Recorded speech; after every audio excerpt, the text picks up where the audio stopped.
Hi, John. There, can you see me? I see Gail. Allow. Yeah.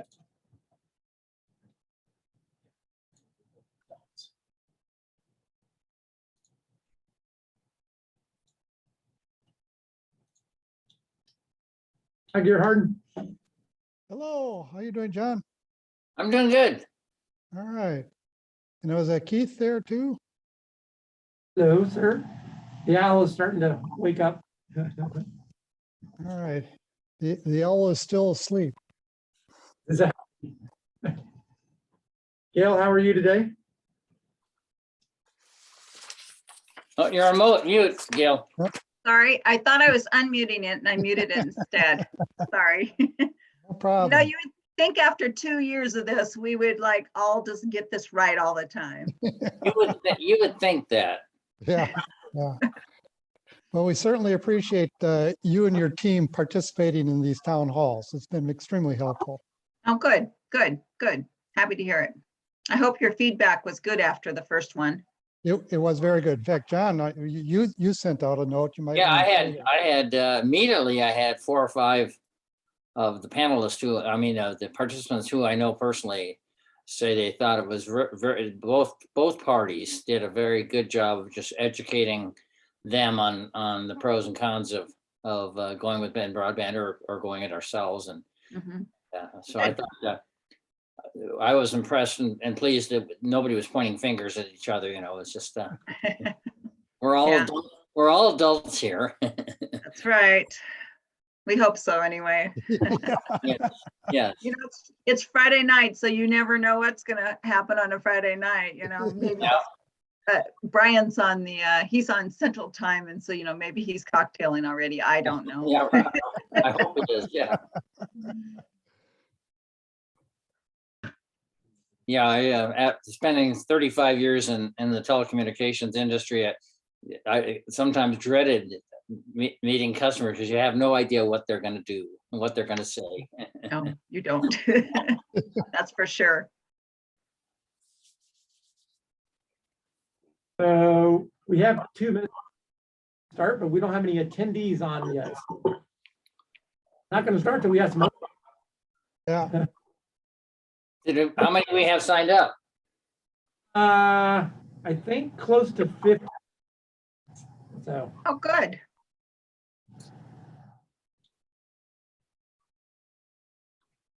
Hello, Dick, Keith.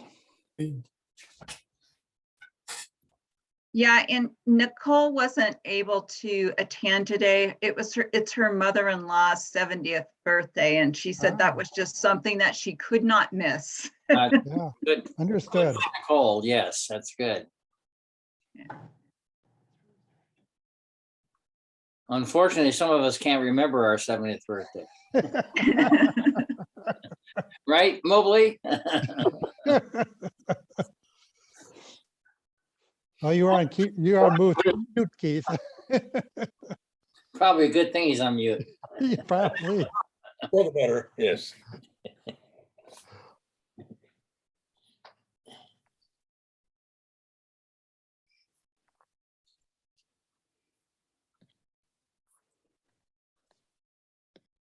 So Keith Casser, so you guys are on mute now, but I was curious, who else is in the room with you guys? So it's myself. We have James Lewis is here, Brad Olson, and Jesus. All right, good.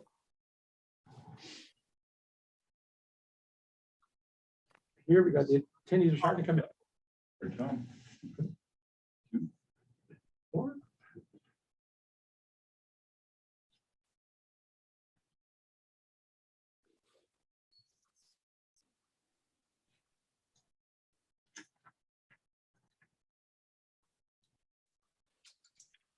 John, once we get a good list of attendees on here, I'll go ahead and turn it over to you to get started. Sounds good. Yep. Just a couple minutes. All right, Gail, it looks like your colleagues have left you to solo it. I hope not, because I don't have a link to the presentation. I would have to dig that out someplace. They'll be there. I trust them.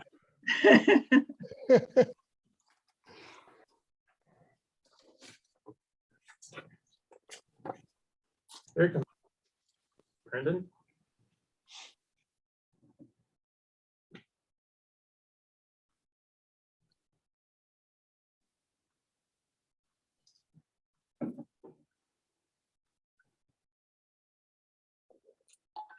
And Brandon's probably the other one that doesn't have the link to the presentation. So hopefully Brian and Jacob show up. There he is. is. There he is. Yep. We have a sigh of relief that Brian shows up here.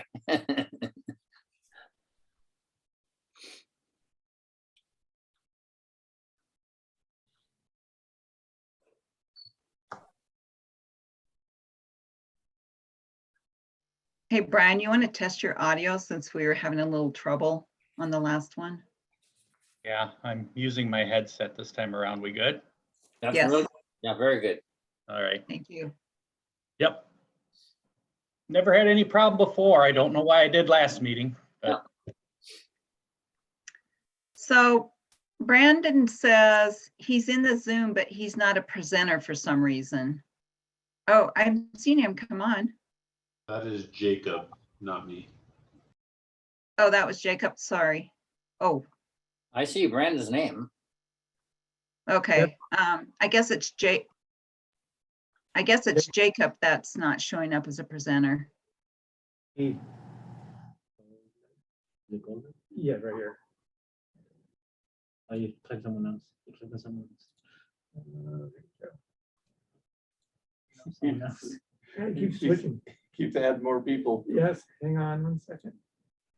Jacob. Right? Yeah. Yep. Now we be good, Gail. All right, so now we have a bunch of people. There we go.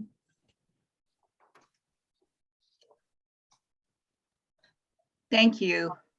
Let's see, Jacob, Mhm. you in now? Yeah, looks like I'm in. All Thanks, right, guys. great.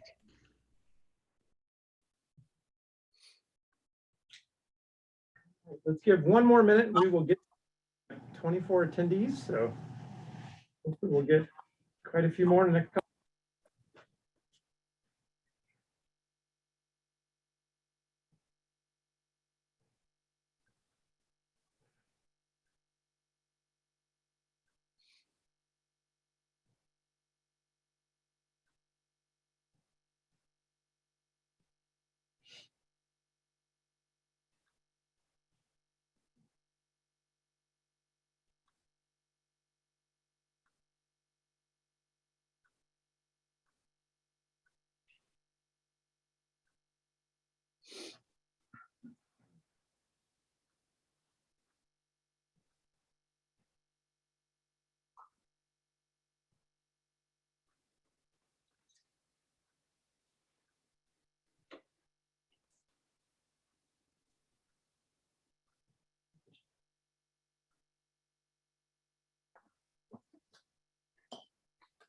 Hello, Matthew. Hello, Mayor. Good afternoon.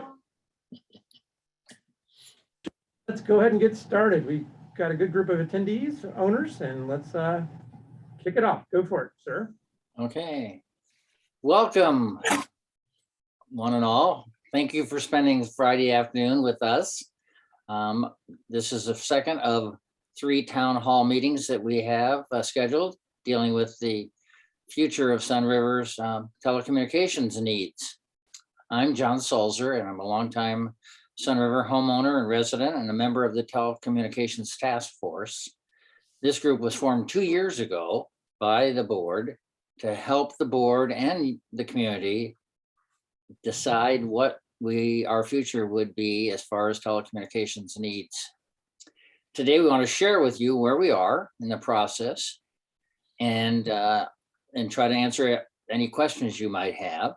But in addition, we have presenters from Ben Broadband and also from Maupin and Q Live Network to talk about what it's like if you want to build your own network and operate it.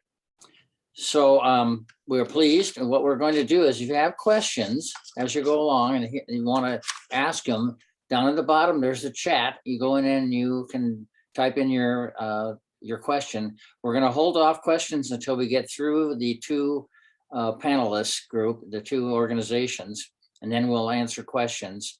And that way we can make sure every question is answered in a timely manner. If we don't get through them all in our time allotted, we are going to then have them answered and put onto our website, SROA website. So you will have your question answered. If we don't answer it today, we'll get to it next week. So without further ado, I want to introduce Gerhard Beenum, who is the chairman of our task force and also a member of the Sunriver Homeowners Association board. So Gerhard. Thank you, John, and welcome to everybody. Appreciate all of you who have taken the time to tune in and learn about the various different options that we are looking at on the Telecommunications Task Force. This is our second town hall, as John mentioned. We have a third one coming up next week. And this is, as John mentioned, we're going to try to give you as much information as possible, but also really try, focus on getting your feedback, which is extremely important to the task force to know how the Sunriver owners think about telecommunications. So one of the things I wanted to briefly talk about here is, who are the people on the task force? And you can see there are 4 people, or 5 people, I should say, from SROA management. James Lewis, our general manager, Keith Caceres, assistant general manager, Brad Olson, who's in charge of information technology, Mark Smith from Public Works, and Joe Healy, our controller. There are also 2 SROA board members, President Keith Mobley and myself.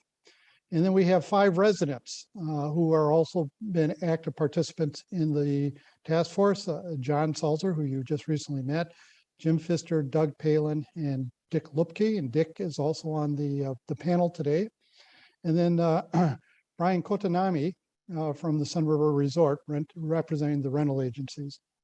I also wanted to point out, as you can see on the right side of the screen here, is there's a website, thanks to the work of Keith Caceres and Susan Berger, about telecommunications. And you can find this on the SROA, sunriverowners.org website. And it has quite a bit of information available for you to look at. We will put, as John mentioned, we will answer any unanswered questions, any questions that we get through the course of these town halls that we don't have time to answer. We will put those questions up on this website. You can see there's a section about frequently asked questions. There are sections talking about the pros and cons of the various different options that we're looking at. And there's also a series of articles about telecommunication that have appeared in the Sunriver scene over the past year and a half or so. One question you might have is ask us as well, why are we focusing on telecommunications at all? And the real reason is because when we do our owner survey, the Infrastructure and Amenities Master Plan, or what we call the IAMP survey, this rated pretty high on owners' perspective as to an infrastructure project that they wanted us to invest in. And so 64% of the people who responded to the survey placed telecommunications in the top 3. And so it was the most highest rated infrastructure amenity or infrastructure item in the overall survey. So that's the primary reason why we are focusing on that at this point in time. What's the current status? Well, just to give you kind of a little bit of background information, there are approximately 4,200 homes in Sunriver, and about 85% of them subscribe to Ben Broadband for some service. Sunriver entered into a 10-year contract with Ben Broadband. Back then, I guess it was Chambers Cable at the time, but certainly shortly thereafter became Ben Broadband in June of 2012. 2 members of our task force, both John Salzer and Dick Lupke, were involved at that point in time. And so they had brought to the task force a lot of knowledge about what happened back in 2012 and what they looked at. And that has been extremely helpful for us in the current task force. Ben Broadband has the option to continue providing services through June of 2027, at which point in time, unless we come up with a new agreement, their ability to offer services in Sunriver would end. So that's another reason why we are, investigating telecommunication services right now, is because we need to make a decision with Ben Broadband. We have gone through a process of negotiating with Ben Broadband a new 15-year contract. We have gone through and had numerous back and forths with them and have a document that we both feel relatively comfortable with right now. We have not signed it yet, and I'll get to that a little bit later. But essentially what this agreement says is that they have agreed to upgrade the network in Sunriver to fiber to the home. Okay, so fiber optic cable coming to every home in Sunriver. And that would allow for 100 megabits per second upload and download speeds and higher. And so it would be a significant upgrade over what we have today. They have indicated there will be no upfront investment required by Sunriver owners, and rates will remain comparable to those of Ben subscribers. And so we'll let them talk a little bit more about that in their section. The alternative that we're looking at is a new, we're looking at alternatives, and the best option that we have looked at so far is to build a community-owned fiber to the home network. And so we have done an RFP, request for proposal. We've gotten those RFP responses back.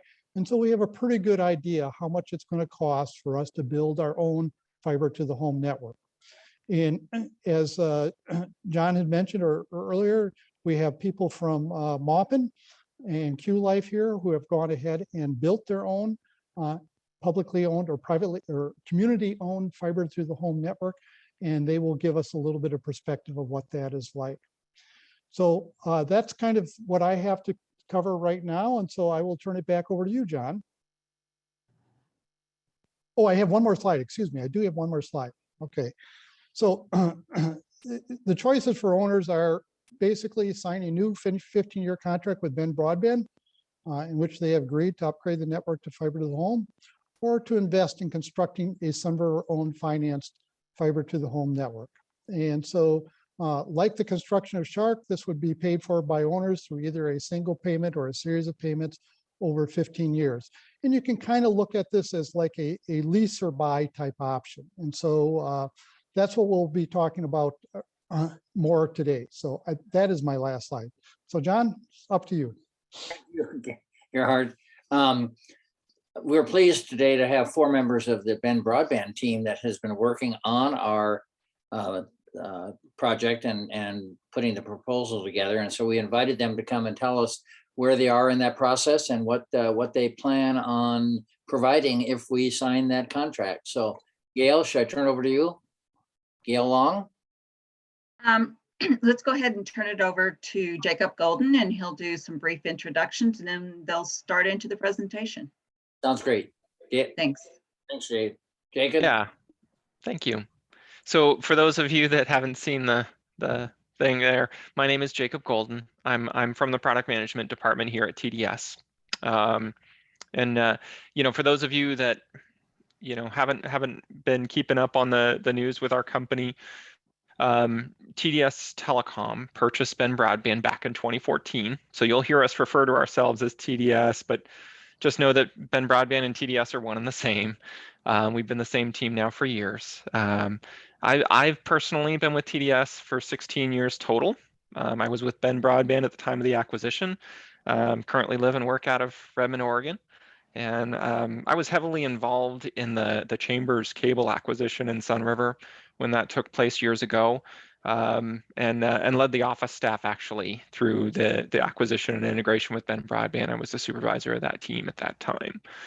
So I got the privilege of spending many months working in Sunriver and enjoying the amenities that you guys have out there. So, and of course, since then, it's my family and we've enjoyed many trips out to your community. It's a fun playground, regardless of the time of year, if you ask me. So, love what you guys have built out there.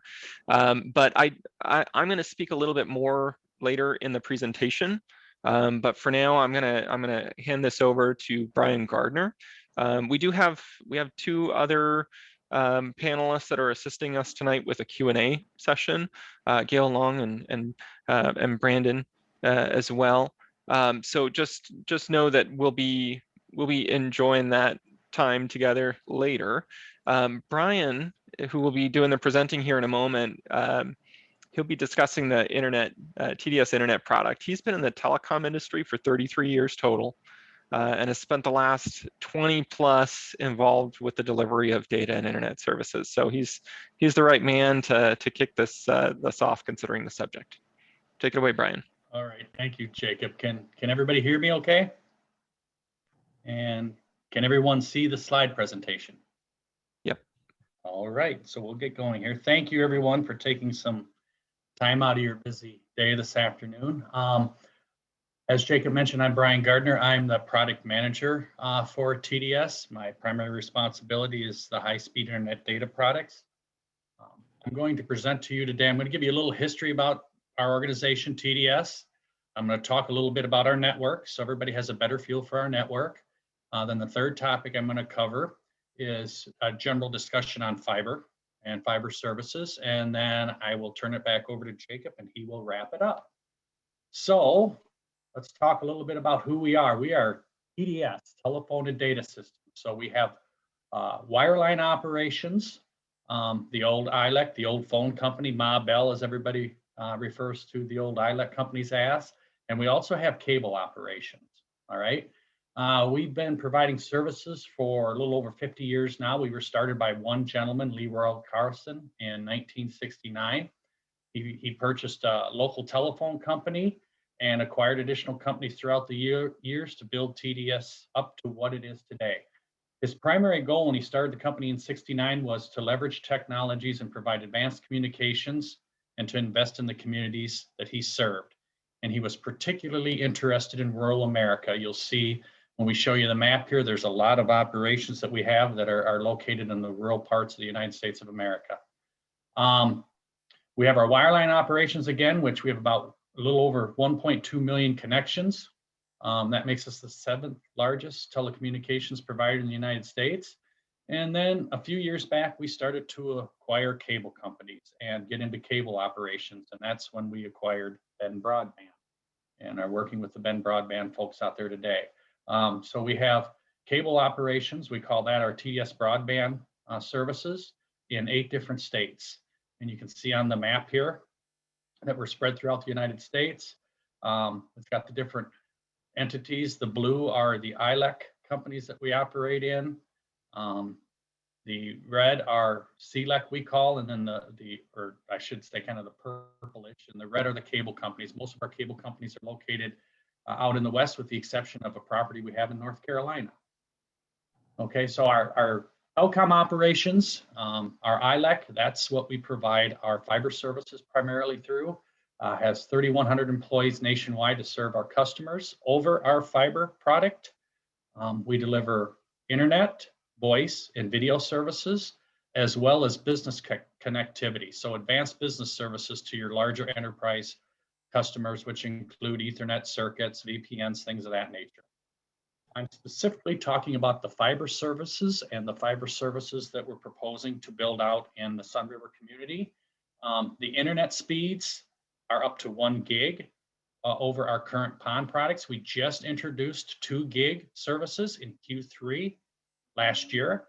So residential services up to 2 gig. All of our PON high-speed products are symmetrical. So same upload and download speed. We have no data cap with any of our PON products.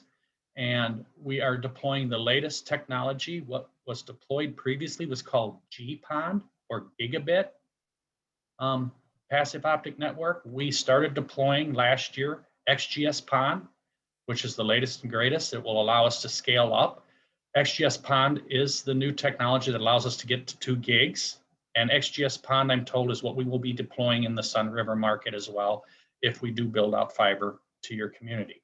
We also have, with our fiber delivered products, a 99.9% fiber network reliability guarantee. So we guarantee that our fiber network will be up 99.9% of the time. If it's not, there are service credit options that we employ to those customers if we have an issue that doesn't allow us to have our network up 99.9% of the time, but we issue very few credits. We also, with our PON delivered HSI services, we provide a Wi-Fi mesh router. So a router is included with our bulk services. It's currently Wi-Fi 6. We provide one router, but we give the customer the option to add additional access points if they want to mesh a Wi-Fi mesh network in their home or business. And we currently have Wi-Fi 6 under development and hope to deploy Wi-Fi 6, which is the latest and greatest Wi-Fi at some point here, Q2 or Q3 of this year. We also do video now over our fiber network. Okay, so it's not your typical video that you're used to today with a cable company. It is not RF. It is an IP-based video product. We call it TDS TV Plus. It gives you a lot of advanced features: cloud DVR, live TV, voice remotes, TV everywhere. You can see that we've partnered with TiVo as well to provide this. So it is an IP-based video product. It is not an old RF coaxial video product. And the best part about it is the set-top boxes are wireless. So you put in that Wi-Fi network that we were talking about, the modem that we provide or the gateway that we provide with all of our PON internet services, and you have your wireless set-top video connects to that. And then we also offer voice services. Okay. One of the things Mr. Carlson stressed is that we are very active in our communities. So, we do a lot of charitable work and a lot of local events in our communities. Now, I want to talk a little bit about our network, because the network is what drives all this. Okay. So what is the network? The network is not just what we're building or would propose to build in Sunriver. The network is what gets you connected to the internet, to all the different organizations on the internet, whether they're in the continental United States or overseas. That is truly the network, and the network can be redundantly based or a single strand. And I'm going to talk a little bit more about that in the next slide. So we're going to bring this network to your community. What are the benefits of an all fiber network? Fiber optic service, and I'll get into a little more of the benefits a little later in another slide, but fiber optics are scalable. There's no issue with increasing bandwidth on a fiber network. It is the latest and greatest. It doesn't have the inherent issues that you have with a copper-based network like you have there today. We're investing millions of dollars in a lot of communities across the United States, as well as fiber within our core network. Again, it provides higher bandwidth, faster speeds. There's a lot more redundancy, and there's a decreased chance for signal loss. Therefore, you will have a more stable and reliable service. We also monitor our fiber network 24/7, 365 days a year. So we have real-time identification of issues in the network. And a lot of times we deal with issues in the network before customers ever know there was an issue. They never know there was an issue. And we're able to do that a lot based on the redundancy we have in our network as well. So this is our network map. This will give you an idea of what our network looks like. We have 5 what we will call core locations in the United States, and I'll get into those in a little more detail here in a little bit, but we have a core location in Chicago, New York, Atlanta, Denver, and Los Angeles.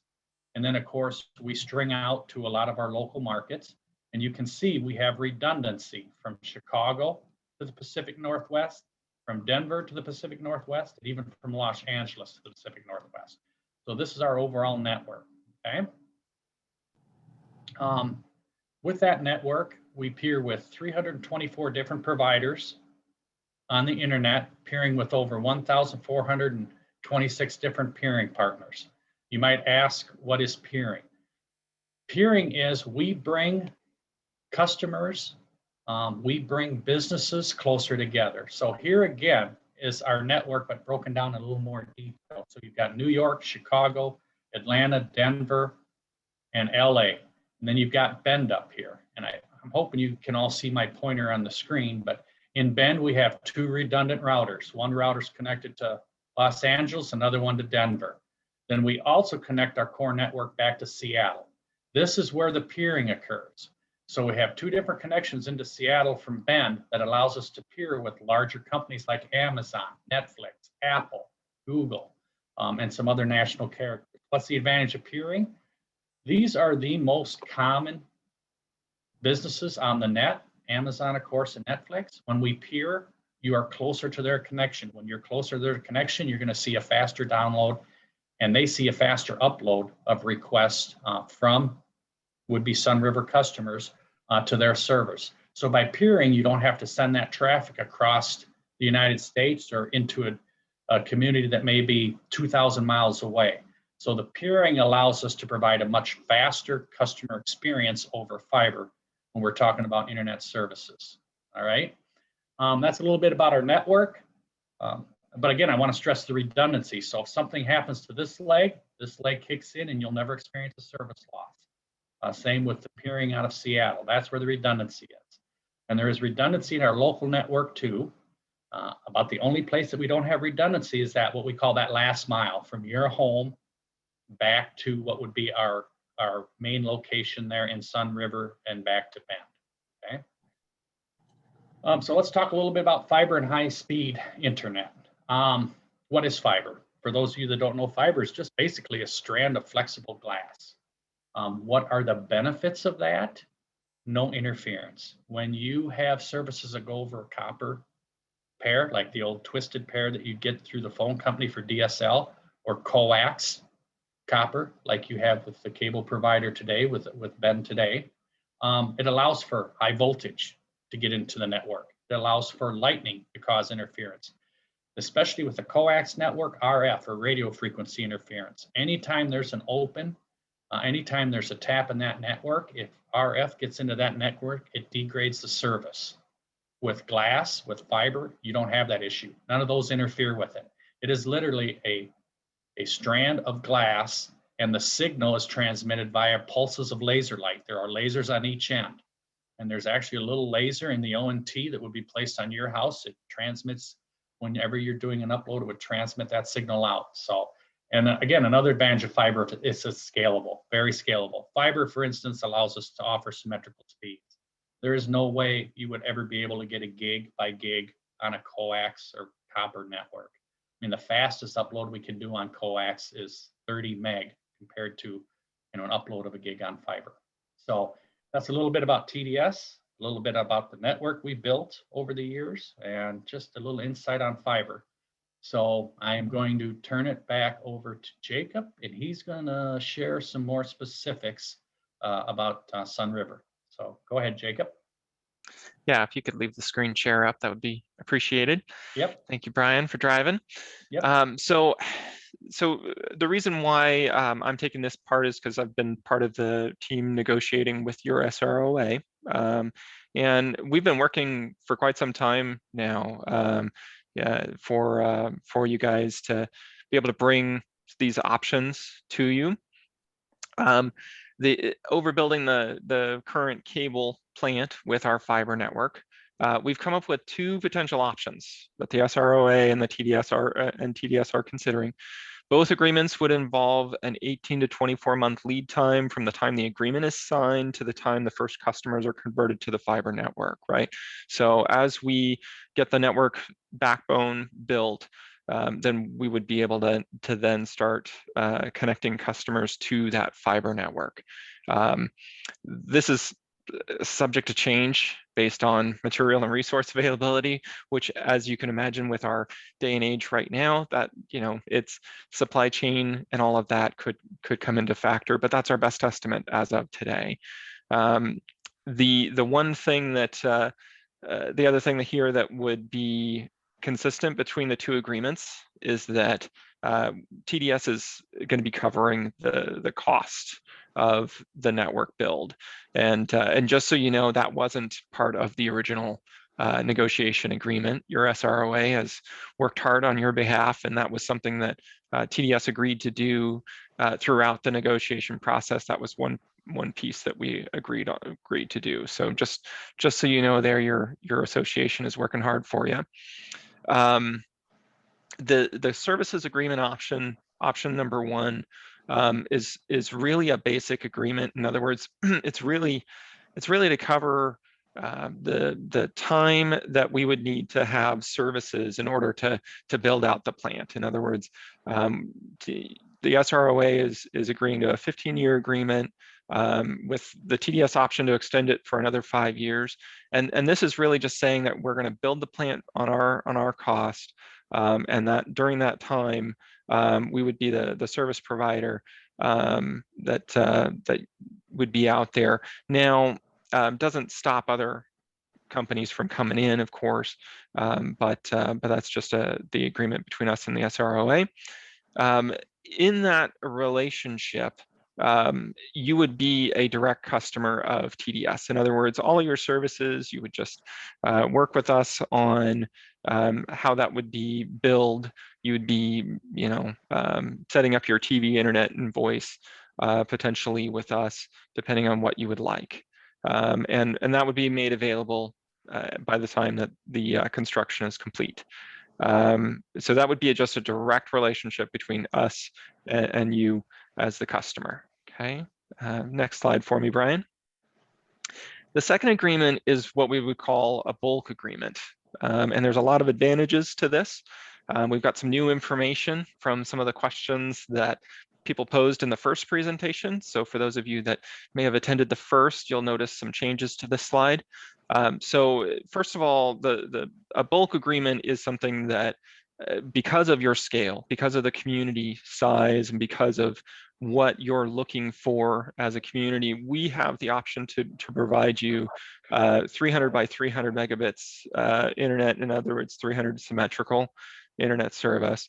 And that would be paid for by the SROA at a bulk discounted rate of $31.95 per address that we're serving. That is a locked-in rate for the term of a 10-year agreement, which is our typical bulk agreement. I know 15 was mentioned earlier, that's in relation to the services agreement.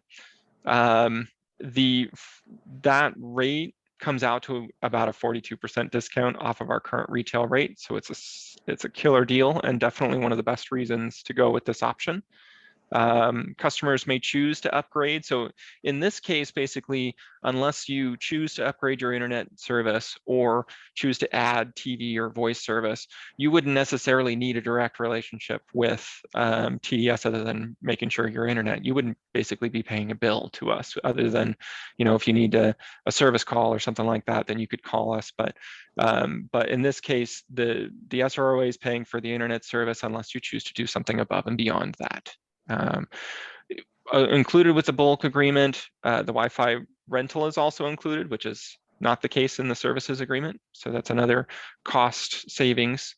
And then I had to throw this information out there, or this blurb out here. So just know that this is an estimate. It's not finalized at this time, but Brian and I both felt confident enough in these numbers that we were able to share them with you. So if that tells you we're close, but there could be some caveats, and of course rates don't include the taxes and surcharges.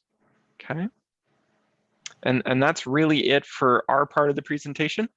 So thanks for your time, John. I apologize, I wasn't looking for the signs this time, so I hope we made good time. Yes, you did. You did just fine. Thanks, Jacob.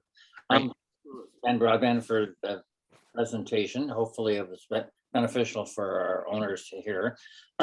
We also wanted to make sure that you owners have a chance to hear what it's like if we took the option of building our own network. And so we have invited folks from Maupin to come in and tell us what they did and how they're doing it. And I'm going to have Dick Lupke, one of our team members, do the introductions. So Dick.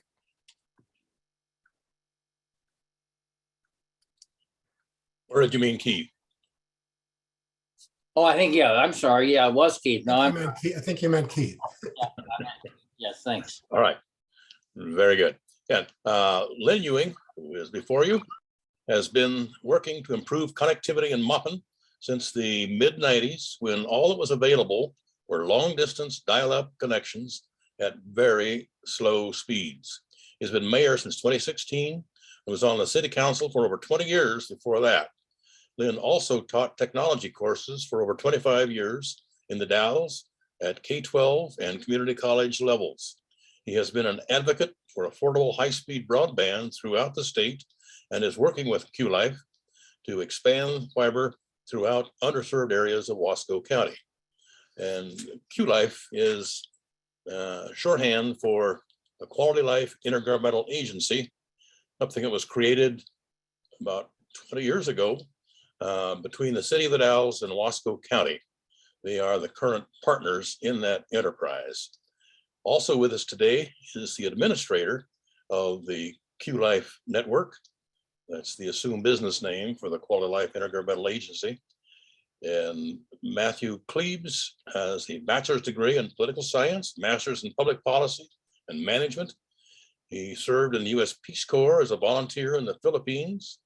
He is in the Dalles as a result of having come here as an AmeriCorps Rare volunteer, working with the Dalles Main Street program, focused on downtown revitalization and redevelopment.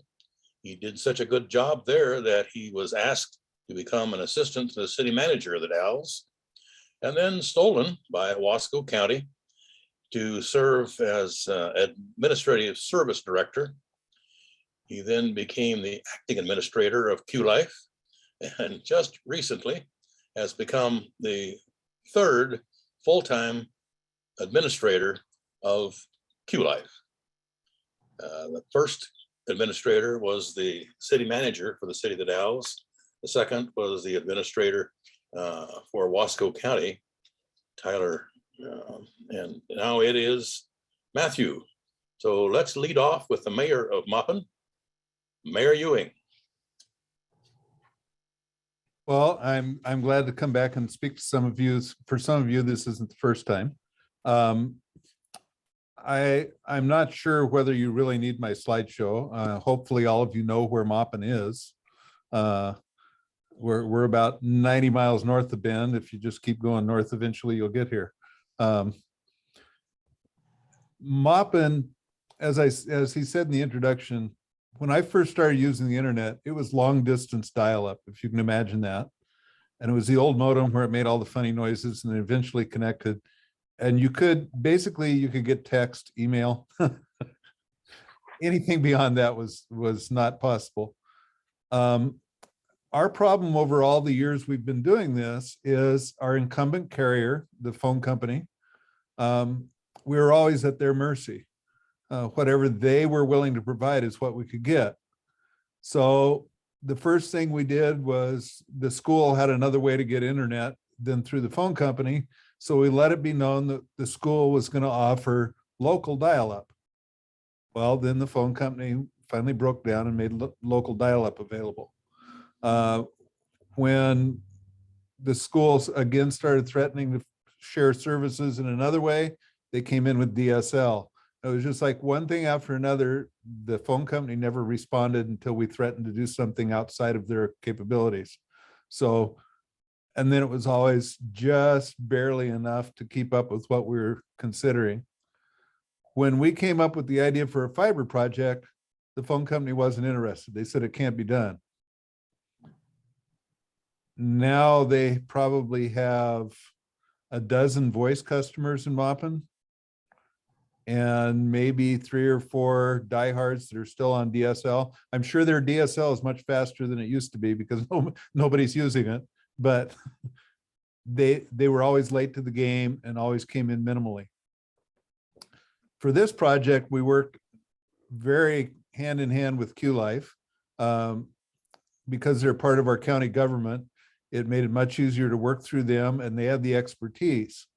I don't claim to be, I taught technology, but there's no way I would want to administer a network like this. Q-Life doesn't want to administer our network either. But with Q-Life's help, we were able to install a locally owned network. We have multiple providers, so there's competition for our services. And those providers each pay us a franchise fee. And that franchise fee goes into an account, which is there to take care of any repairs or upgrades that are needed. And so far, we've spent practically zero out of that in the almost 3 years we've been operating. It's been phenomenal.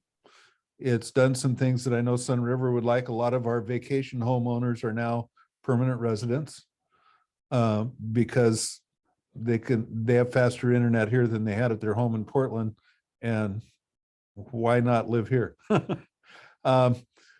Then we also have a lot of new residents, to the point where we're trying to figure out how to build more houses because there's not any left. We have a lot of new residents who now work from home. And then at the end of the day, they can go play just like people in Sunriver do at the end of their day.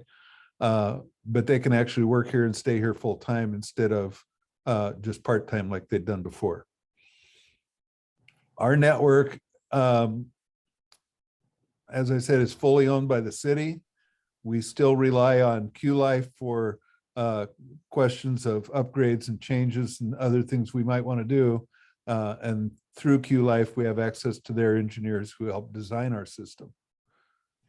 By having multiple providers, the city actually owns the fiber right down to where it goes through the wall into each person's home. That's where the providers take over. If I get unhappy with my current provider, I make a phone call to another provider. They bring me a new little box to put inside my house. They go up to the tech hut. They pull the plug from one patch panel, plug it into another, and it's a done deal. There's not a lot of rigmarole in changing from one provider to another. So some huge advantages, number one being cost. I should mention, I saw the cost that they were offering there. That's fantastic. Currently, we pay about $40 a month for 100 megabit minimum service. Gigabit is 70. Phones are $10 to $15 a month if you want a local phone number, phone over the internet, very reasonable. And TV, I mean, most people anymore use apps for their TV anyway, and that depends on what channels you want and how many of them you want. You know, it depends on if you can get by with just what you can get from Netflix, and that's all you pay for. Some people like me want local Portland news and all the network channels. So I spend about $60 a month to get YouTube TV over the internet. So TV, phone, internet, all of it's there. It all runs over our fiber network, and increased business, increased residents. It's done a lot for our economy here. So to me, the biggest advantage of the city owning it is that fact that we allow competition. And having that competition, you can be assured that there will be multiple providers. You have to realize you guys have about, I think I saw in there 4,200 homes. We have 500 residents total. I used to know the number of homes, but obviously it's less than that. So you guys have many, many times more homes than we do, which obviously your franchise fees are going to be higher. You're going to collect more money each year. But in truth, and I'm sure Ben Broadband would agree with this, there's not a whole lot of breakdown in a fiber network. It just doesn't happen.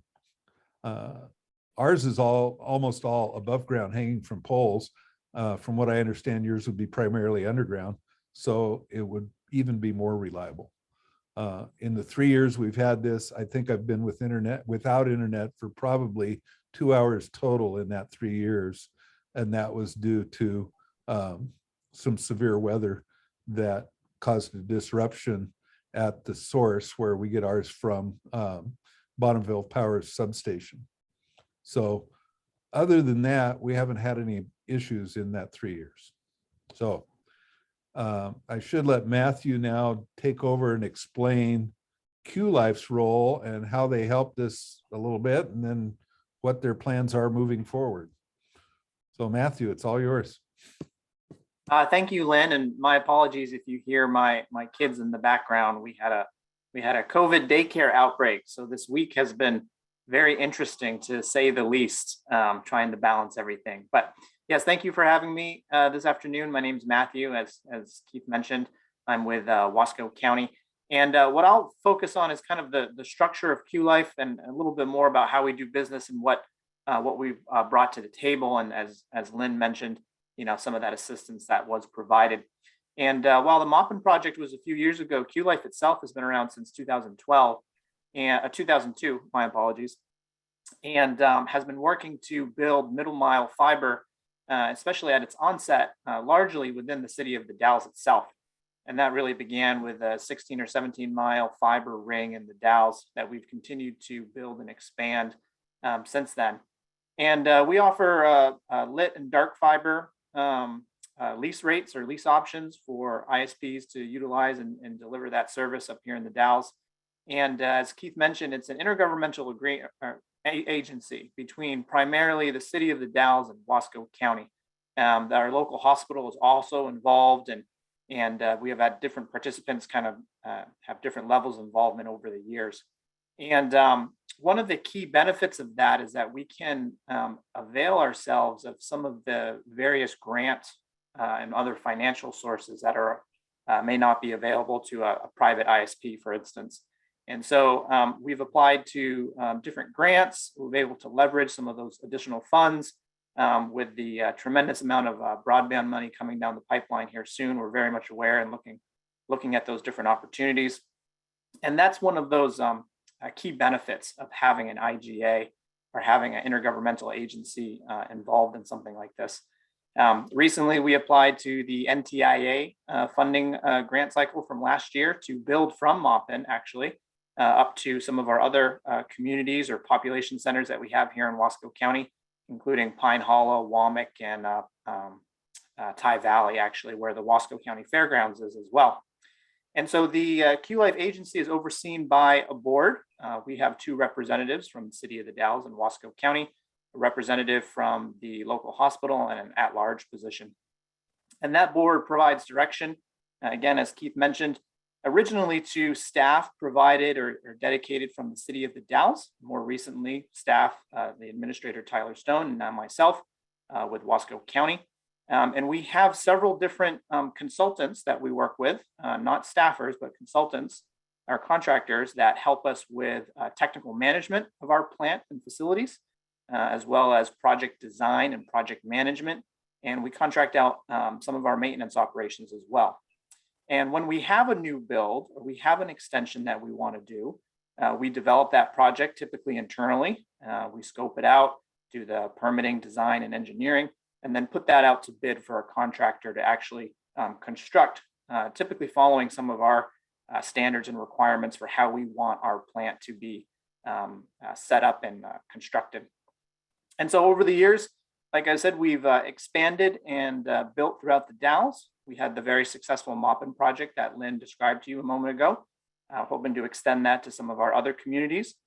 And some of our other activities include participating with the Mid-Columbia Economic Development District in the formation of a broadband action team to bring stakeholders to the table to identify gaps, areas of opportunities, again, grant opportunities.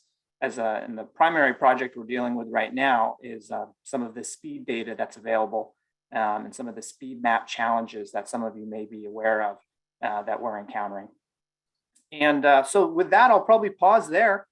Just wanted to give that brief overview of some of that structure and governance of Q-Life, the consultants that we had on staff, the ability to leverage those grants, as well as the ability to accept a longer term ROI, frankly, being that our mission is not necessarily to make a profit, but to achieve the mission of Q-Life for some of those benefits that we were able to bring to the Maupin project.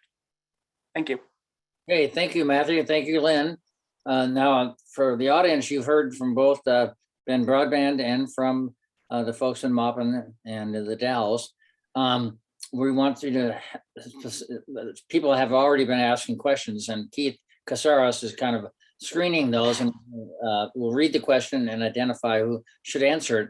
And then after we have the questions answered as best we can, we encourage you to stand in line, and the panelists, the folks those of us who are on the task force, will be available to answer any questions you might have about the task force, how we're going to go forward, input, feedback. We want your input into this process because we're homeowners too, and so we want to make sure what we end up doing is meets the needs of our homeowners. So right now I'm going to turn over to Keith, and Keith is going to read a question and then identify who might be the best person to answer it. Thank you very much, John. Yes, I'm Keith Casares, the Assistant General Manager here at Sunriver Owners Association. It looks like some of the questions that are coming in are for both TDS and also for either Lynn or Matthew. So I'll just kind of pose those questions and you guys can take them from here as panelists. So one of the first questions, this is for TDS. Given your investment, how much would the cost of your service increase for combined internet and television service? Yeah, so I can take this one. And perhaps this was, I know this was sent in early, so perhaps this was answered when I got to the slides about that. So with the services agreement option, it wouldn't increase it at all, right? Your standard services that you could get with Ben Broadband today would still be available, right? The internet speeds are going to change, but you'd get the same pricing roughly as what Ben's getting. We're not building any extra onto that because we're doing the build. Now with the bulk agreement, the price that we quoted you is the same, and for the voice and TV service, again, that's not marked up because we're doing the build. That's just the normal prices we would offer to anyone in your circumstances. Thank you, Jacob. And I think you already answered this as well, Jacob, but it said, how long does the TDS contract allow for completion of the fiber to the home upgrade? Yeah, this question came up in the first presentation on earlier this week. So I'll have to make a note to add that to my talking points for the last session. So yeah, it is an estimate, and I preface this. So construction timelines can change, and you know, supplies and resources can affect that. But as of right now, our estimate for completing, if we were to sign this agreement before June 30th of this year, our estimate is that total completion of the construction build and converting customers would happen on December 31st of 2025. So first few customers would get turned on 18 to 24 months in, and the rest of the build would take until the end of 2025. And of course, that's subject to being able to get into everybody's homes. And I understand, you know, the vacation rental thing can complicate that. So just know that that's a rough estimate, and I expect that that's pretty close. Okay. Thank you. Another comment said 3 nines, 99.9% SLA equals 36 hours of outage per year. What would it take to achieve a 4 or 5 nines of uptime? I can take that one, Jacob. So for our PON delivered services right now, we are 3 nines, 99.9. We are working our network to 4 nines. In fact, I just had a meeting today about what it's going to take to get to 99.99%. With our PON delivered services, which is a shared network, we do not offer 4 or 5 nines. We do offer 4 or 5 nines with our business dedicated product. You have to remember here, what we're talking about is a PON delivered shared network consumer product, but we do have 5 nines with our dedicated internet access products that would be available to any business in Sunriver, or any customer for that matter that thinks they need a dedicated service with latency and jitter requirements and a 99.999 network guarantee. So we do it on our dedicated side, but we have not achieved 5 nines yet or 4 nines yet on our consumer PON network. Thank you, Brian. Yep. With either agreement, would there be an option for a single static IP for the homeowner? I'll take that, Jacob. We have static IP services. Those are commercial-based products for static IPs. Yes, they would be available. The customer would have to sign up for a commercial grade service in order to get a static IP. We do not offer static IPs with our consumer-based products. Okay, thank you. This might be as well, I'm not sure, but will the TDS network include IPv6 support? Yes, we are currently making the move. We're currently migrating our network from IPv5 to IPv6. Of course, we're focusing our IPv6 efforts on our larger business customers. But yes, we are making the move to IPv6. Okay. Thank you. You guys already answered the question about bulk rate. One quick question says, does bulk use existing coax for the bulk rate agreement? No. What we're presenting here is a complete overbuild of the current coax network that is in place today with fiber. So the bulk that's shared, that Jacob shared with you earlier, would be over fiber. Thank you, Brian. Yep, and I guess just a little more background for those folks not familiar with it. We would bring fiber to each individual resident's home or premise. We then mount an ONT somewhere within the home. That's an optical network terminator. And at that point, that is where then we would plug in the modem or the gateway that would provide the Wi-Fi service in the home, plugs into that ONT. So. Thank you, Brian. Appreciate that. This is for Lynn or Matthew. Can you estimate an annual operations cost? What type of maintenance operations do you see?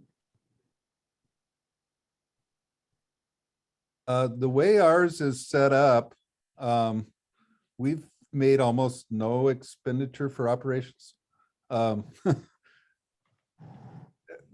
Essentially, each of the providers is the administrator for their customers.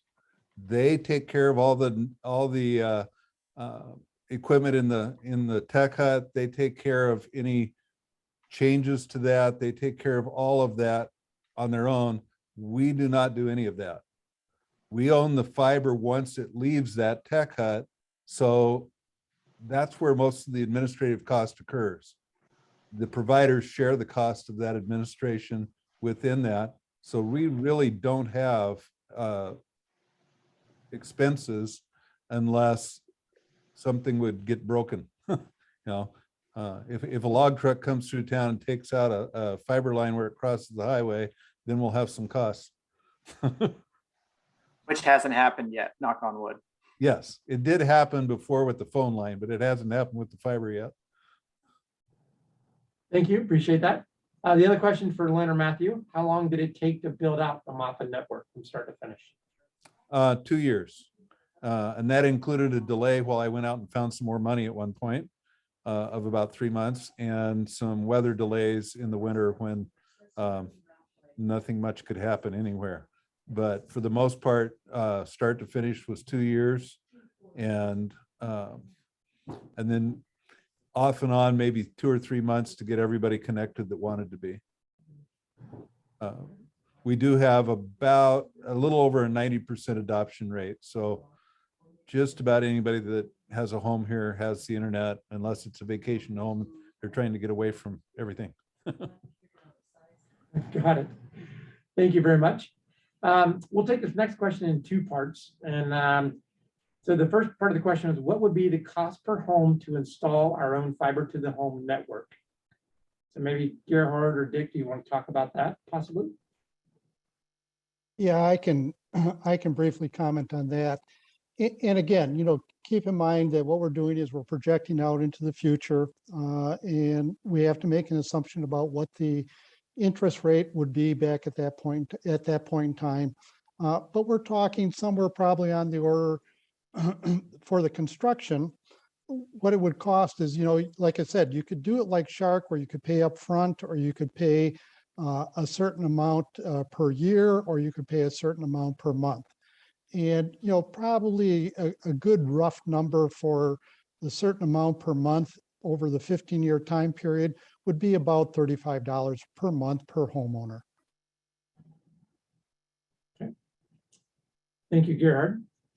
And then the second part of that question, how much would it lower our monthly cost to TDS if we provided the network? I'm not sure that has even come up yet. So yeah, I don't know if if Dick and or Brad might have an answer for that. I do not have an answer for that. Sure what that means, because I don't think we're talking about that with TDS. But they would pay for their upgrade of their network themselves.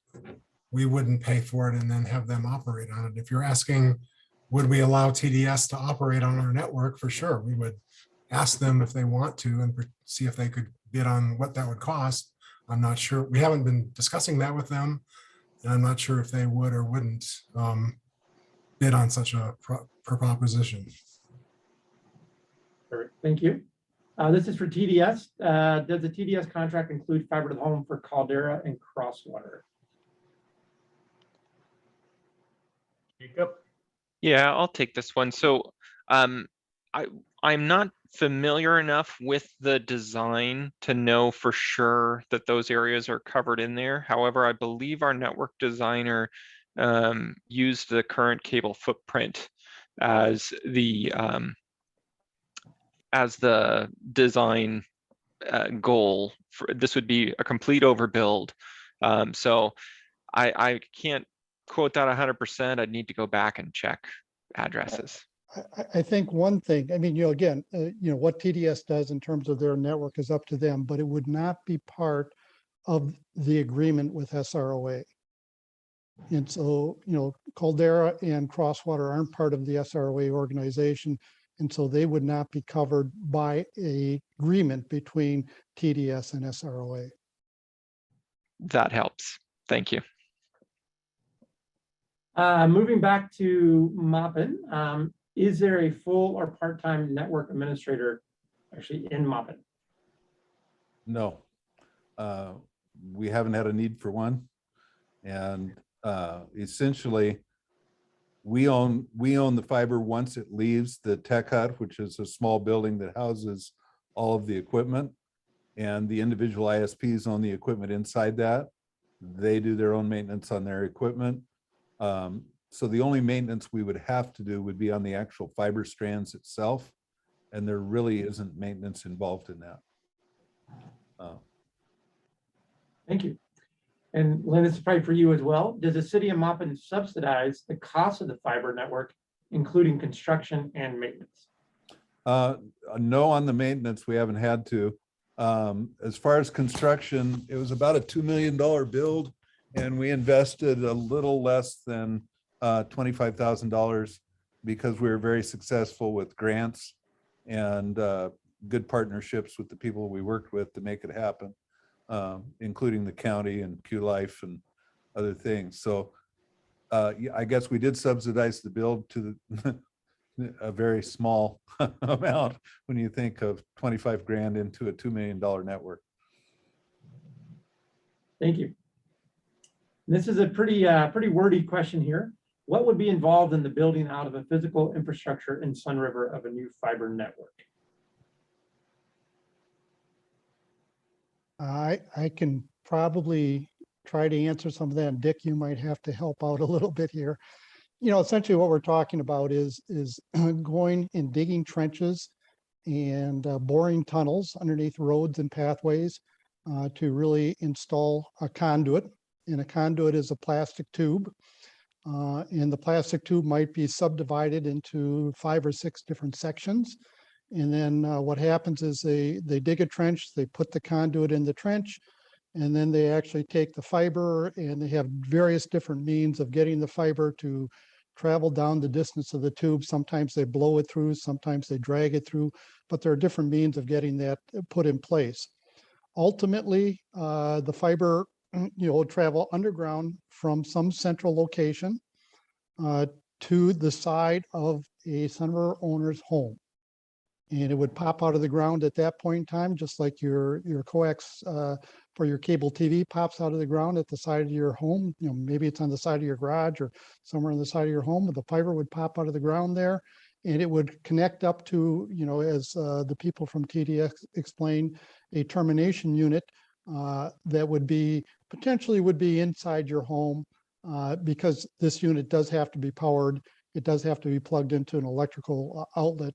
And so, the fiber may come up on the outside of your garage, punch through the hole in your garage, and then hook up to the termination unit inside your garage where it is powered up, and then distributed, as they mentioned, wirelessly throughout the house. So that's kind of the way the network would be constructed. And Dick, I don't know if you want to add anything to that. No, I think you did a great job, Garrett. Thank you, Garrett. Switching back to TDS, if we, meaning SROA, agreed to TDS option, would TDS be willing to give SROA owners a reduced promotional fixed rate for existing customers in Sunriver until the new service is constructed and usable by all? So I can take this one. Good question. I appreciate that. This isn't something that we've discussed in the negotiations yet, so I don't really have anything that I could offer at this time. But that is something that that is a very interesting question. So Yeah, nothing I can. Those folks would still be served by a coax until, of course, fiber was built out their location, so they'd be eligible for any promos or anything we have going on today. Yep. But yeah, as you know, Jacob previously stated, we would have to talk about if there was some sort of special arrangement we're going to make for those folks on coax. Yeah. Yeah, they're astute question. Yes. Well, we can certainly talk about that with the SROA. A follow-up question is John Sulzer. What happens to the existing cable? The existing coax, you mean? John, you're on. You mean at the end of the project, John? Yeah, at the end of the project. Yeah, so Brandon, I don't know if you want to take this one or not, but I have some thoughts on it.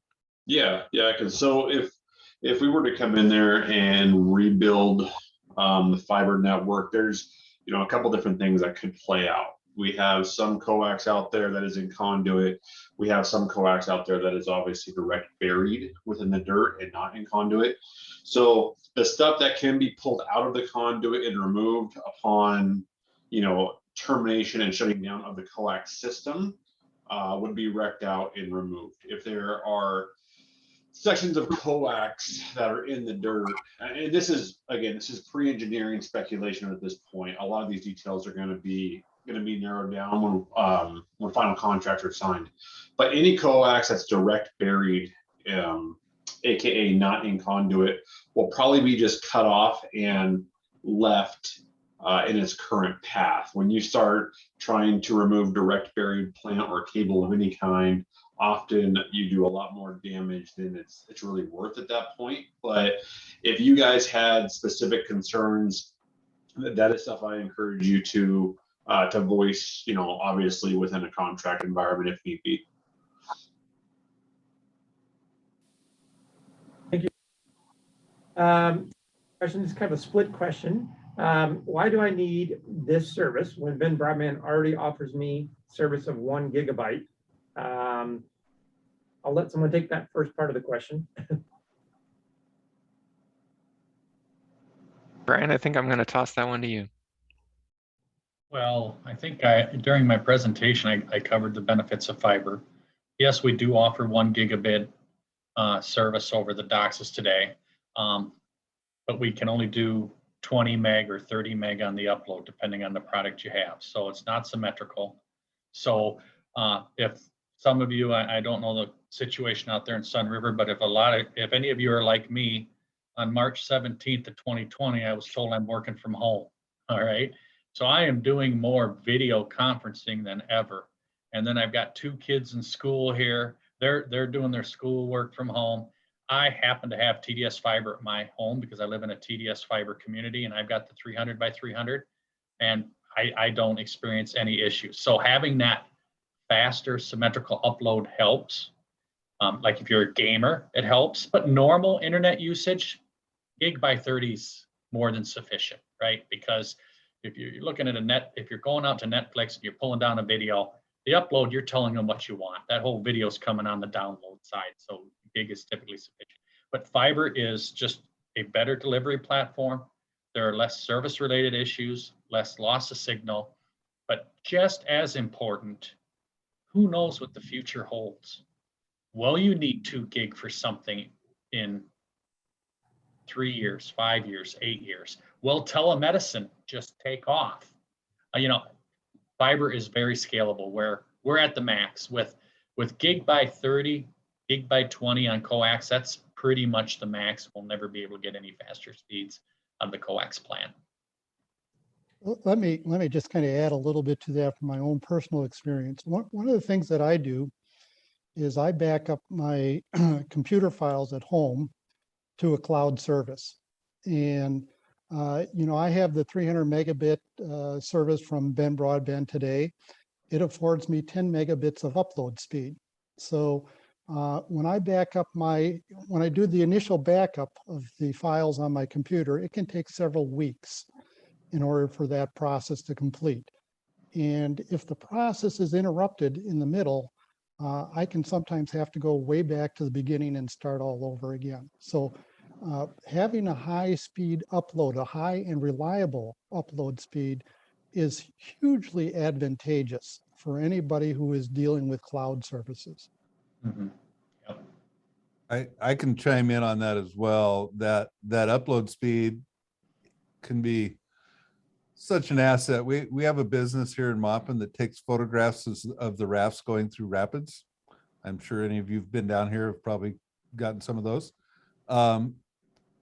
Prior to having the fiber, they would, on a Saturday, and you can imagine how busy it was, they would start uploading their first card from the camera. They'd plug the card in, start uploading at about 10 o'clock in the morning. They would continue doing that, and then putting in another card as soon as that one finished. And they would usually finish uploading Saturday's photos sometime in the middle of Sunday. The first day they had their fiber connected, they plugged in a card and they were thinking something was wrong because they plugged it in and about 20 seconds later it was done. So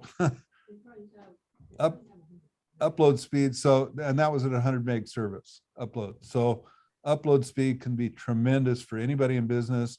Backing up, it's phenomenal what it does to have that symmetrical service. Yeah, work from home, cloud-based services. If you're an engineer and you're working from home and you're working on CAD files, if you don't have 100 or 300 up, you won't be able to work from home. So it's along the really lines all of about what the along the lines of what Lynn just said. So I just did this today on my walk, taking a 4K video on my iPhone of 30 seconds, 2 minutes, whatever. The minute I get home and hit my Wi-Fi, what does my phone do? It starts uploading to Apple Photos or Google Photos or whatever. So imagine in the summer with 20,000 customers here, all taking videos and pictures and hitting the Wi-Fi in their rental units or their vacation homes all at once. And imagine what that does to the internet at the 20 meg service, for example. Doesn't really happen very well today, and it will happen a lot better with symmetrical service with fiber. Excellent. Getting back to kind of a technical question, would optic termination box be brought to the pre-existing cable termination location at our home with no additional one-time cost to the residents? I can take that, Jacob. Yes, there is no additional installation fee to install the fiber to the home and to, mount the ONT in the premise. We would try to use the same entrance point. We always try to use the same entrance point. However, final design of the network and how the fiber is going to be laid out, because burying the service is the preference, is the preferred way to do it. Like I said, we really will try to go into the same entrance point, but depending on the final engineered design, we may have to, enter at a different entrance point than the current one today. Thank you, Brian. This is an agreement question, so you guys may not be able to answer it, but who owns the fiber if TDS contract is not renewed? So I assume what they mean was if SROA went under contract with TDS Ben Broadband, and then at the end of that contract, 10 or 15 years later, who would own the fiber at that point? TDS owns the fiber. Yep. Yeah, so Gail can keep me honest here, but in both agreements, right, Gail? I think in both agreements, we would own the fiber at the end of the agreement, whether it's the services or the bulk. And keep in mind, I mean, we're also fitting the bill for the construction of that fiber too. So that's part of the reason for that. Okay, great. Yeah, I think one other quick point on that. And I don't know if it's in the bulk agreement, but I know it's in the standard services agreement, is that there is the option for SROA to purchase that plant from TDS at the end of the contract.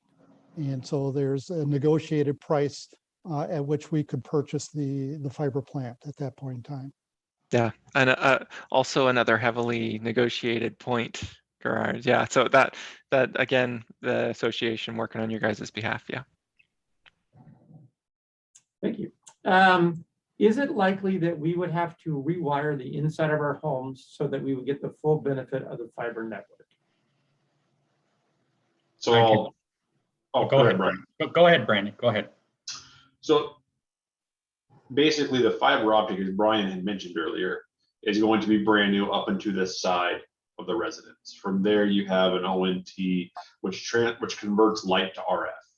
So the outlets in your home that are coax today, you know, if they're operating on the existing services, chances are there's not going to be any issues once the fiber is installed, because it does transfer from the light to RF at the side of the premise.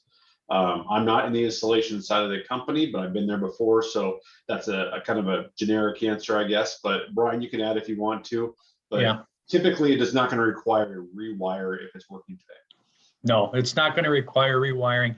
And in fact, typically in most of the installations we see when we go into a community and overbuild it by pond, and I'm a great example here at my home, the ONT is in the central part of my basement in my equipment room. My router is right next to it. And my Wi-Fi, so basically it's a Cat5 cable from the ONT into my gateway, my modem, and all my Wi-Fi comes off of that. I didn't change any wiring in my house. I don't even use any wiring in my house. Everything I'm doing in my home is via Wi-Fi. So maybe just a little more clarity, and you guys have already kind of answered this, but another question just came in. The entrance point into the house can be different than the modem location. So to be clear, optic fiber will be brought into the home, potentially to a central room, not just punch through a wall to the nearest interior room for connection to the modem. Is that correct or not? Typically, the ONT will be right next to or extremely close to where we enter the premise. Okay. And then once it's in the premise, like I said, you basically have two options. If you want your modem in a different room or a different location, we recommend, category 5 Ethernet cable from the ONT to that device. And you're connected that way. So there's basically a single cable from the ONT to wherever you want to place that modem in your house. But again, a lot of folks, what they do is they do a mesh network, and we can provide additional access points for an additional fee. They're not included in the bulk price. That includes one modem, one gateway, one router inside the home. But if you wanted a mesh network, we could put an additional access point or two in the home, and it's all via Wi-Fi. It's a meshed Wi-Fi network. So I hope that answers the question.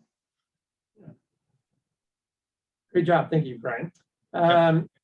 This might be for you. Ultimately, how will the decision be made to go with either TDS or SROA building their own fiber to the home network? Will SROA decide which way to go, or will it be decided by the vote of the Sunriver homeowners? And when will this decision be made so we can get this party started?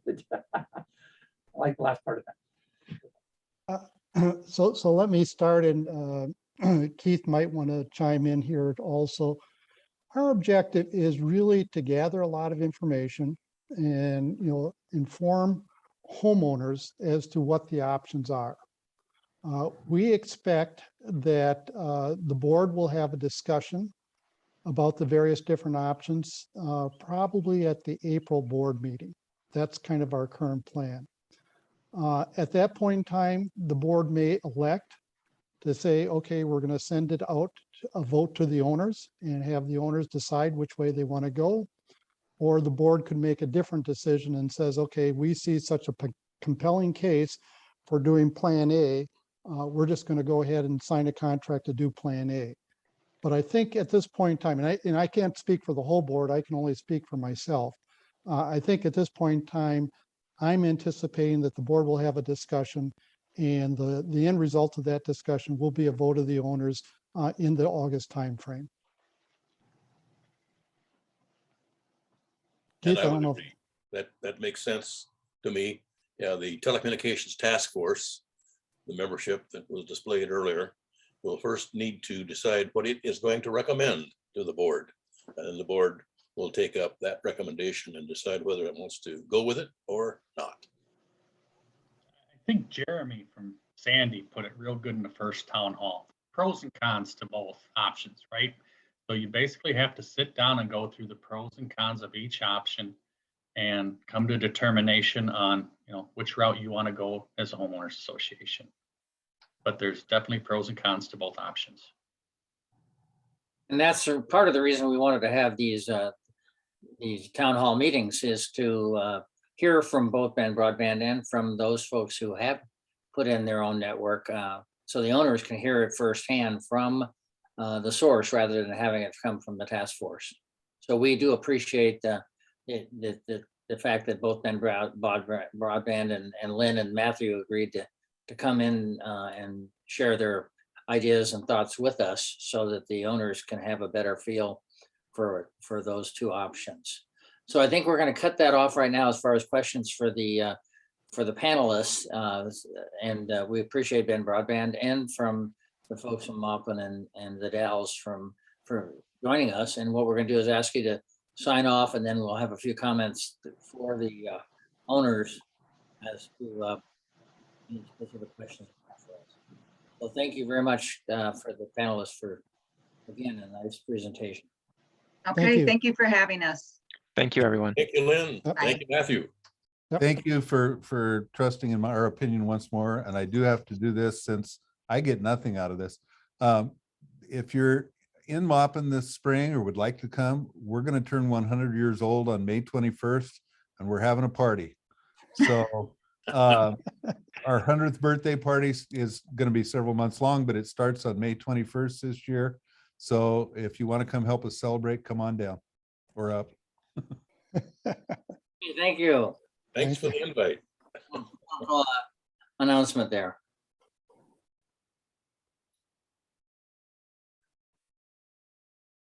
Okay, this is an opportunity for the owners who are still on the call. We have quite a few of you still here. One thing that Brian, you have Byron, yeah, there. One thing that hasn't been made perfectly clear in either presentation, I think it's important, is you saw the bulk agreement that Ben Broadband now has actually put numbers to, which we hadn't seen before today. What that really does say is that it becomes part of your monthly dues. So you will be paying that if we go that route, even if you don't have Ben Broadband, don't want them or don't want to have internet access. Every homeowner will be charged for that, and the homeowners association will be required to collect that money. So if you decide not to pay, SROA is going to pay it and then figure out how we get that money from you. So it sounds really like a good deal, but then there's the downside. And if you don't want to go with Ben Broadband, you're going to pay for it anyhow. So that's the downsides of that. And they like it because they don't have to go to each one of us as individual homeowners and collect the money. SROA does that for them, and just they get one bill from that they present to SROA, and the SROA pay it on a monthly basis. So I just want to make that point clear to the audience. Yeah, John, did you want me to go over my last slide or? No? I do. Yeah, why don't you do that? Yeah, we have one more slide that we want to share with you as the homeowners.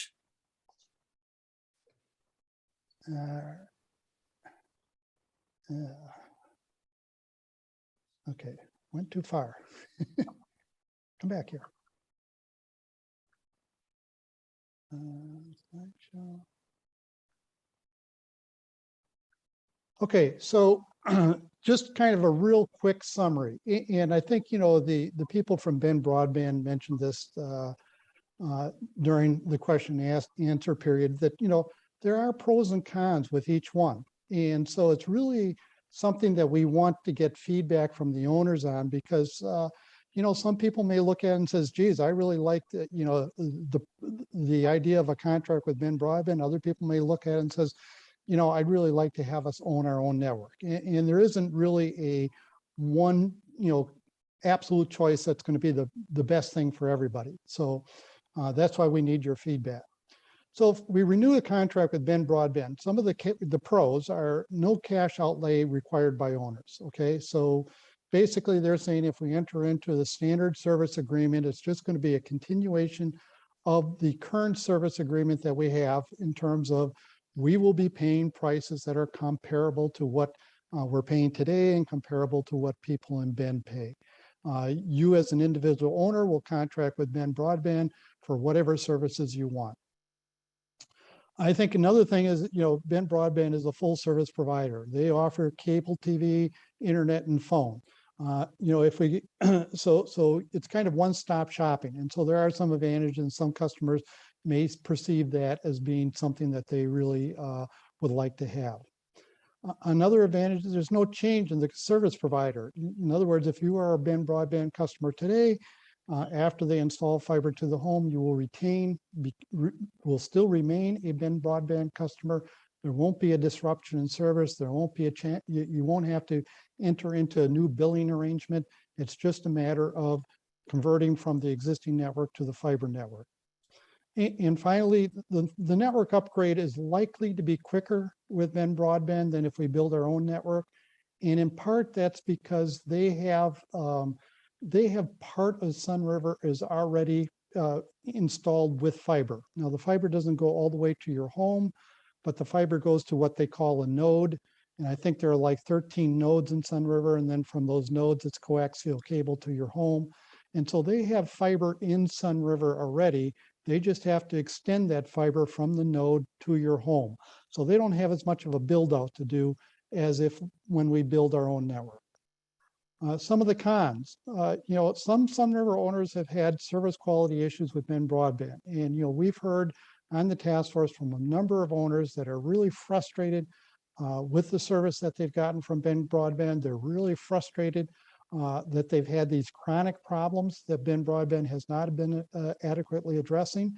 And so they're really hesitant to enter into a new agreement with Bend Broadband. We understand that. And so that is something that, you have to start feeling comfortable with. I think some of the things that they mentioned today that, kind of should help you feel a little bit more comfortable is the fact that they're now saying that they will agree to a service level agreement, a certain amount of uptime. And if they don't achieve that uptime, they're talking about providing rebates. And so they're getting, at least in my mind, they're making steps a little bit closer to being a customer-focused organization. But they have had a number of problems in the past, and I understand that. SROA will have to sign either a 10-year or 15-year no-compete contract with Bend Broadband. And essentially, they mentioned this also, that doesn't mean that there cannot be other providers inside of Sunriver. It's just that SROA cannot promote any other providers in Sunriver. And so if we sign an agreement, if SROA signs an agreement with Bend Broadband, SROA will not be involved in any activity that would potentially bring additional providers to Sunriver. And so they're going to be out of the loop, and not that people can't do it, but SROA is not going to be involved in it. And finally, there is no option for competitive suppliers. So we're going to be captive. We're going to have a single supplier. They have quoted us some aggressive pricing with respect to the 300 megabit up and down service, internet service. But they control pricing completely going forward. So keep that in mind, because we are captive. We are a captive customer of theirs, and whatever they decide the pricing is going to be, that's the price that we're going to have to pay. I wanted to interject something here as well, Gerhard. Sure. The board recently acted on, or is in the process of acting upon, an increase in the water rates. And water is a regulated utility. Telecom is not, for the most part. And we would not have the UC or the FCC helping if we decided that the rates that were being requested were unreasonable, were too high. I think most telecom providers anticipate that they are going to be making a return someplace in the 15 to 25% on their investments. And that is something that is worth considering as we decide whether we would prefer to own our own or be a captive. So those 2 points, I think, need to be added on that con list. Okay, what, good point, good point. On building an SROA owned fiber to the home network, some of the pros, it put owners, those of us who are Sunriver owners, in complete control of the telecommunications services. And, you know, as the mayor of Maupin mentioned, and then Jeremy Pretzel from SandyNet mentioned earlier this week, there are a lot of advantages if you own the telecommunication services in your community. And so that puts us through SROA in complete control of who's going to provide the services, what kind of pricing are they going to provide for those services, how many different competitors do we have on the network, etc. All those things are now under our control. And so that does provide a lot of opportunity going forward. Owners can potentially will be able to contract with one of several competitive service providers. In other words, if we own the fiber optic network, we can go out into the marketplace and we can say, okay, who wants to provide internet service on our network? And we can ask, you know, we can put out an RFP, and maybe, you know, 5 people respond, maybe 10 people respond, maybe we end up with 3 or 4 different suppliers who are actually going to be providing services on our network. That increases the competition, it'll probably increase choice. And so it does give a lot of advantages to homeowners if you own that network. No danger of a corporate takeover. We've seen this with Ben Broadband. Ben Broadband was very much a local company. Now they're owned by TDS, and that local nature is not nearly as visible as what it was in the past. You know, as an example, if you call in for technical support, as somebody mentioned on the, you know, mentioned in the question last time at our last town hall meeting, you get somebody from Puerto Rico, okay? Before you got somebody who lived in Bend, now you're getting somebody from Puerto Rico, okay? So there's that. And then it's important to understand that in the long run, it will be cheaper for Sunriver owners if they own their own network. And you know, that's basically getting back to Keith's point earlier, and that is that, you know, a corporation like Ben Broadband or TDS has to have some kind of return on their investment to satisfy their shareholders. And so that money is coming from us. And so if you don't have to have a return to the shareholders, that money stays with us. Some of the cons, it does require a significant upfront investment, you know, based on the quotes we have, probably about $20 million to build a fiber to the home network in Sunriver. It will probably take longer to construct and bring online that network. And there's a couple reasons for that. One is, as I mentioned earlier, you know, if we build our own network, we're starting from scratch versus Ben Broadband already has fiber in the area. And the second thing is that we really cannot turn up a new supplier until the absolute end of the Ben Broadband contract, which right now is June of 2027. Now, we may be able to negotiate to get that sooner, but at this point in time, that contract ends at the end of June of 2027. And then finally, owners would have to contract with others for TV and phone service because what we would likely, you know, the kind of service that would be carried over a Sunriver owner's own network would be an internet service provider. And so then you would go off and contract with, you know, whether it's Google TV or it's Apple TV or Netflix or whatever, for the various different types of services that you want. Now, that to a certain extent is the direction the marketplace is going. So that's not too much of a difference, but it's important to understand that you don't have that one-stop shopping that you have with Ben Broadband. So I think that's kind of the totality of my comments on that. And of course, now what we would like, if anybody has any more questions or would like to provide feedback, we're very much in getting that from you. One point I want to make before we do that, and that is that we don't show on this charter now, Kat, in that the committee, the task force has to think about is what happens in 15 years. We sign a contract with Ben Broadband. What happens in 15 years? My belief is we're stuck with Ben Broadband in 15 years because they've got the fiber in the ground. And unless we wanted to go and dig up again and put a parallel fiber network in, nobody else is going to do that when they already have Ben Broadband. So this task force has to kind of look at that, not just as a one-time deal, but it might be something that we have to live with for whatever. So most of us aren't going to be around in 15 years, but it's still an issue we have to discuss. So Yeah, we would be essentially a captive customer of Ben Broadband for the next 15 years. I mean, that's to be expected. I say more than 15 years, because if we're sitting here 15 years from now, what are we going to do? So Yeah, I mean, it's possible that, at the end of the contract, we'd be in the same situation we're in today. the only alternative is in 15 years, we try to negotiate the purchase of that fiber from Ben Broadband. So Correct. Yeah. Okay, Keith, you got some things for us? Couple of the questions. One question came in.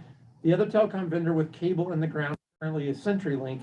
Was CenturyLink approached for a competitive bid for fiber to the home network? I think, and Dick, maybe you can help me out a little bit on this.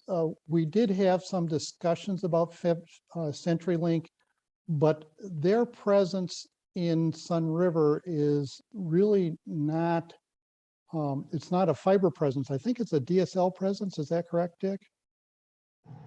Well, yes and no. They have fiber to their Spring River Road facility, which is their central office.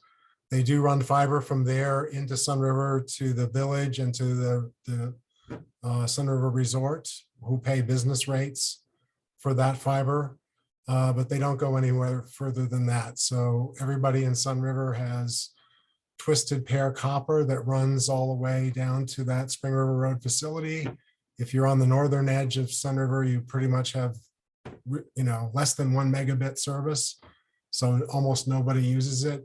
And even close to that facility, you only have 5 or 6 megabits of service. So effectively, nobody uses them. I don't know if Brad is in the room there at SROA, but we did reach out to CenturyLink multiple times to try to get some sort of response. And I don't believe we ever got them to respond. That's correct.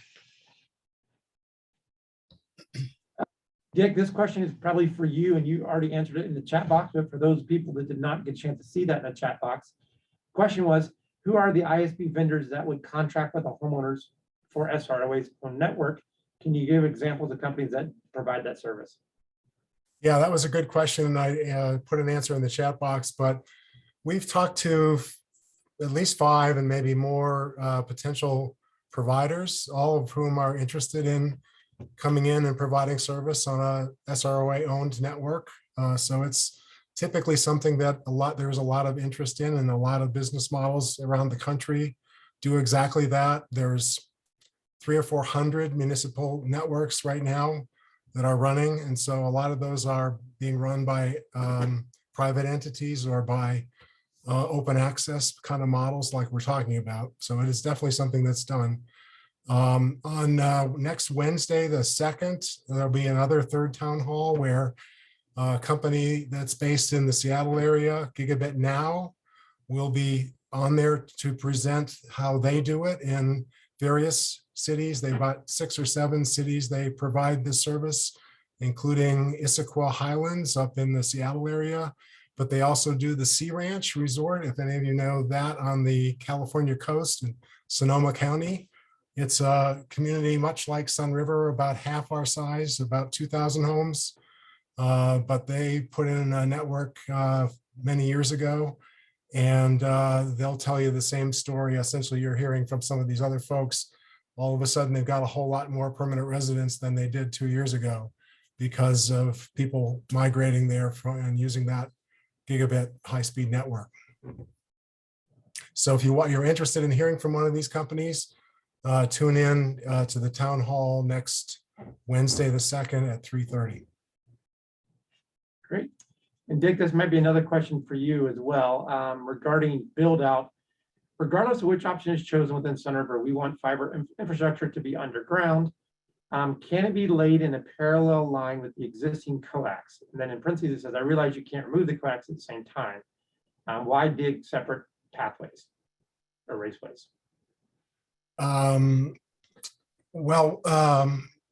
The pathways have to be buried underground in conduit. That's going to be the standard, and code requires that. So that will have to go to different routes than was chosen when the original cable systems were put in decades ago. And that's just going to be the best way the engineers design it. So Ben Broadband will actually be doing the same thing. They were talking about, if they do it, they'll have their engineers figure out how to do it. They obviously, if they do it, they don't want to disrupt the cables that are already in the ground running, because that would cut off your service before the new fiber is in. So they'll have to engineer it so they don't disrupt that, as would we if we built our own system too. We don't want to disrupt their cable as well. The other thing about that is that they don't know, they probably don't know precisely where those coax cables are located. And Yeah. so, to put the conduit in the same location they are, obviously that'd be a very difficult thing to do. They did mention though that, some of their coax or some of their network is in conduit today, and they would use that same conduit. Right. On the road, each year they do road construction here in Sunriver. A couple years ago, Mark, our public works director, said that one of their cuts, they had 80 different locations on that road where Ben Broadband came from one side of the road to the other side, and it was less than the depth that they do for road construction. So I think they go down 18 inches or 12 inches to do road construction, and the coax was just barely underneath the road. So like you said, Gerhard said, it's hard to tell where the stuff was put into place 15 years, 20 years ago when it was put in the ground. 50 years ago. Switching back real quickly to agreements and negotiations. One of the questions was, if we go with Ben Broadband TDS, why could we SROA not stipulate in the contract rate increases or lack of rate? Yeah. Let me, I'll try to answer that, because, and I don't know if James is still there, he can talk too, but basically we tried very hard in our negotiations with Ben Broadband to tie them down with both what is the initial, rate going to be, and B, what kind of escalation in rate will happen over time. And they absolutely refused to entertain either of those questions. And so, their position is, first of all, things in the marketplace are very dynamic. We don't know what's going to happen over the next couple of years, let alone what's going to happen over 15 years. And so that's really kind of their position. Now, on the bulk service agreement, and this was a bit of a surprise to me, but on the bulk service agreement, they did say they did sign up for a guaranteed rate for 10 years. And so they were not willing to do that under the standard service agreement, but they did do it under the bulk service agreement. But remember, it is a 15-year contract. Well, that's an interesting point, Dick, because I'm not sure if it's, if it's going to be a 15-year or 10-year contract with the bulk service agreement. We'll have to see. Yeah, that's a good point. There's quite a few comments here, but another question that came in, I wanted to ask real quickly, that came in from multiple people when they were RSVPing for one of these town halls was, would SROA have the staff to provide customer service, maintenance, and repair related to implementing this project if we build our own network? If so, how many staff might be required? Yeah, I can start that, and again, Dick or Keith might want to add some more into that, or John too.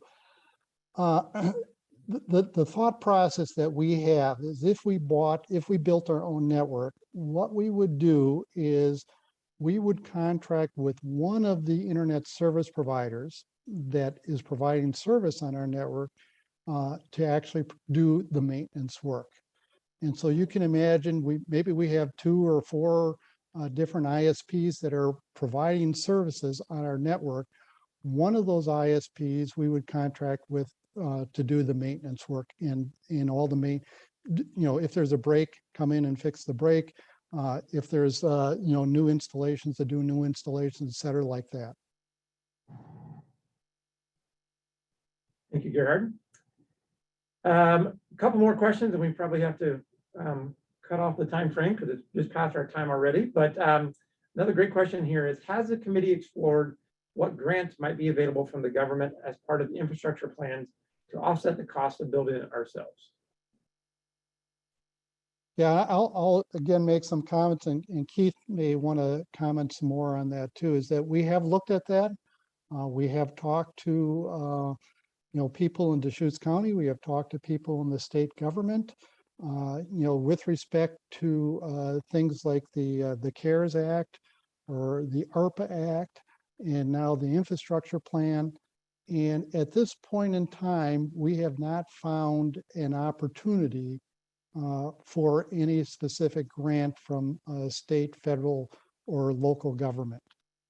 So we continue to have good conversation with them. We continue to look at that and see if we can find an opportunity, but so far we have not found a good opportunity. But we are wired in to the right people. And if Yeah. there can be an opportunity created, we will see that it is created and that we can take advantage of it. Yeah. And I think that answers the questions. There's multiple comments here, but there's no additional primary questions we have not answered so far. Okay, let me take over then, Keith. Thank you. One other comment I want to make is it sounds like Ben Broadband hasn't budged at all, but I think they have. We've been working with them for over a year now on the contract and asking them to put clauses in and things like that. And while we didn't get everything we wanted, I think even the bulk agreement is an example of them realizing that we are serious about maybe doing it ourselves. So I think we have made headway with them, and I think some of the folks who have given us feedback say, I have trouble with my service now. What happens if we sign a contract for 15 years? How is it going to get better? And so we are pushing and have been pushing to get some measures of service and some retribution if the service isn't what we expect. So we're still working with them and I think making some headway. So I want to thank all of you who stayed on for the 2 hours that we were on. Hopefully you found this beneficial. You know who the team members are. So if you have other questions or comments, you can either go onto the website and ask them, or just find one of us and give us input, because we really need this, because as you can see today, it's not an easy decision. It's not neither option gives us everything we want. And so we've got to figure out what it would be best for Sunriver, and we need your input on that. So thank you very much. If you're still looking for another opportunity, next Wednesday at 3:30, we have our third one. And as indicated, we have some people from Sea Ranch, who is a committee like ours, who have done this already. So you're welcome to join us. So again, thank you all. I think it was a good session. Appreciate it. Yes. I know. Quickly, one last question was, is this slideshow available on the SROA site? So what we have done so far from the first town hall, that is available, the Zoom recording is available on our website currently. If you go to the owners tab on the SROA website and you click on telecommunications, you'll find that recording. And from today's town hall, by Monday, sometime midday Monday, we'll be able to have today's recording up on the website as well. And we'll do the same thing for next Wednesdays, the following next couple of days before the next weekend. Thank you. Thank you. Yep. Thanks, Keith. Thank you all.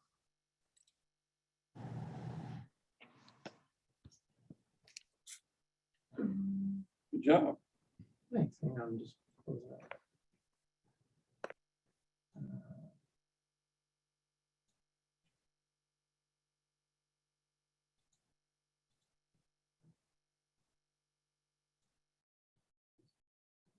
Could you just close the session? I know, but I don't want to yet because I want to get these Hang on just a second.